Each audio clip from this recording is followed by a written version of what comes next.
Have you ever had an x-ray? I bet most of you guys had an x-ray before. Maybe you took a hard fall or you broke a bone. But I can bet none of you guys ever been in a petite curie. A petite curie was a mobile x-ray unit used by the French in World War I. These petite curies patrolled the front lines of war and they scanned soldiers for shrapnel or bullets. The use of these have saved countless amount of lives and countless amount of resources, which helped the French in the war in the long run. Now, you may be asking, why is it called a petite curie and not a mobile x-ray unit, or in French, a appareil de radiographie mobile? It's because they're named after the creator, Marie Curie.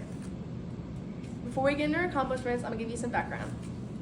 Marie Curie was born in Warsaw on November 7, 1867, under Russian control. In Warsaw, she got her general education, which is very surprising because most females at that time did not get general education, and some males didn't even. After she fled Warsaw to France, she then met her husband, and she obtained relationships in both physics and math sciences, and she got her Doctor of Science degree. After that, she succeeded her husband in becoming the head of physics lab at Sorbonne, which is also highly unusual because she's the first woman ever to be a professor at Sorbonne and teach science there, which revolutionized a new path for women professors, especially in the fields of science. And she was also the professor of general physics and faculty of science and the director of the Curie Lab of Radium at the University of Paris. And after all those academic achievements, let's get into her studies and her actual achievements. Marie Curie discovered both radium and polonium in 1898. The discovery of these have led to insane medical achievements today. The use of radium and polonium have helped radiotherapy and modern medical imaging today, and without the use of those, many cancer patients and patients in general would have died without them.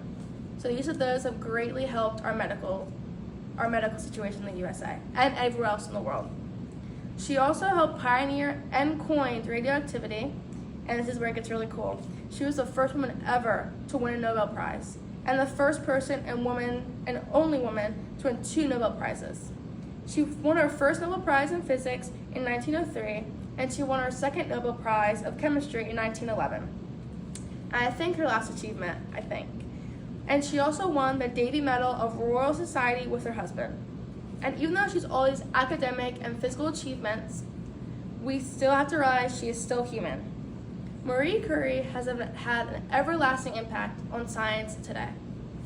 She's paved the way for new science as she pioneered radioactivity, founded new chemicals, and all that. She's also made it so much easier for women to be in the science field today. She's paved the way. Instead of men or anybody saying, well, a girl can't do math or a girl can't do science, not no one bats an eye at it. And you might not even think that that's related to Marie Curie, but it is. And even though some girls don't have the same values as her, like in science, maybe they love history, they can still relate to her because her can-do attitude and perseverance can transcend those barriers. She's one of the most decorated and, I think, influential scientists ever because she has helped women in science, she's helped science, period, and she has helped the overall field. But I'd like to say one more word from her. Life is not easy for any of us, but what of that? We must have perseverance and above all, confidence in ourselves.